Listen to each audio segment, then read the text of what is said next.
we are going to study about DC circuits and measurements. First topic is electric cell. It is a source of electrical energy which maintains continuous supply of current. So with the help of electric cell, what it does, it maintains a continuous supply of current in any circuit.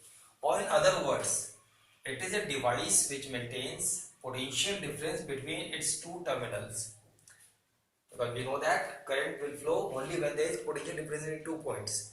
This is a device which maintains potential difference between its two terminals. Now, in a cell, chemical energy changes into electrical energy. When cell is used, when you are using a cell, chemical energy changes into electrical energy, and electrical energy into chemical energy when the cell is being charged. When we charge the cell, what happens? Electrical energy changes into chemical energy. Electromotive force in a cell. Now, to maintain continuous supply of current, work has to be done by the cell. The work done by the cell in pushing a unit positive charge to flow in the whole circuit, including the cell, that means outside the cell as well as inside the cell. So the work done by the cell in pushing a unit positive charge to flow in the whole circuit, including the cell, is called electromotive force. In short, we write EMF of the cell. Now, if dW is the work done by the cell in pushing a charge dQ, then by the definition of EMF, dW upon dQ, this is your EMF of the cell. If dW is the work done by the cell in pushing charge dQ, then EMF is equal to dW by dQ. Its unit, dW is the work done, it is joule. dQ is the charge, it is joule per coulomb. In short, it is also volt. The volt is the unit for EMF of the cell. The EMF of a cell depends upon nature of plates as well as it depends also on the nature of electrolytes used. Next topic is internal resistance of a cell. It is denoted by small r. As the name says, internal resistance. Now, what is resistance? It is the obstruction offered to the flow of current.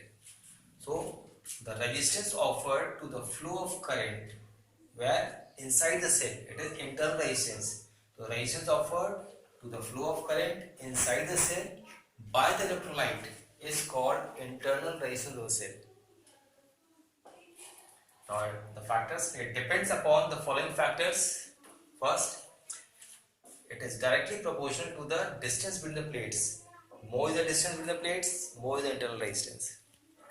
Second, it is inversely proportional to the area of the plate dipped inside the electrolyte.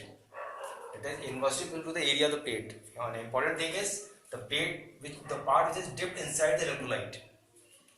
It also depends upon nature, temperature, and concentration of the electrolyte.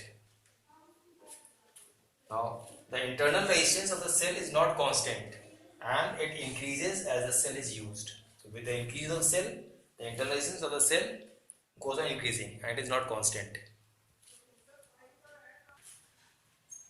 Now, we are going to derive a relationship between EMF of the cell, potential difference, and internal resistance of the cell. Let a cell of EMF E and internal resistance R. EMF E and internal resistance R is connected to a wire of resistance capital R. This cell is connected to a wire of resistance capital R. If a charge dQ flows in the circuit in time dt, then the work done by the cell dW is equal to E dQ. For the work done, it is EMF into charge flowing. It is dW is equal to E dQ. Let the reading of voltmeter be V, capital V have written. Then external work done by the cell. If V is the reading of the voltmeter, then external work done by the cell dW external, EX have written, dW external, this is equal to V dq. dq is the charge flowing. Now the resistance of ideal voltmeter is infinite, so no current there, no charge will flow through this side. Resistance of voltmeter is infinite, so all the current will flow in the external resistance R only. Right? If small v is the potential drop inside the cell, then internal work done by the cell dW internal is equal to small v dq. This is capital V I have taken, the reading of voltmeter. A small v I have taken, it is the potential drop inside the cell. So internal work done dW internal is equal to V dq.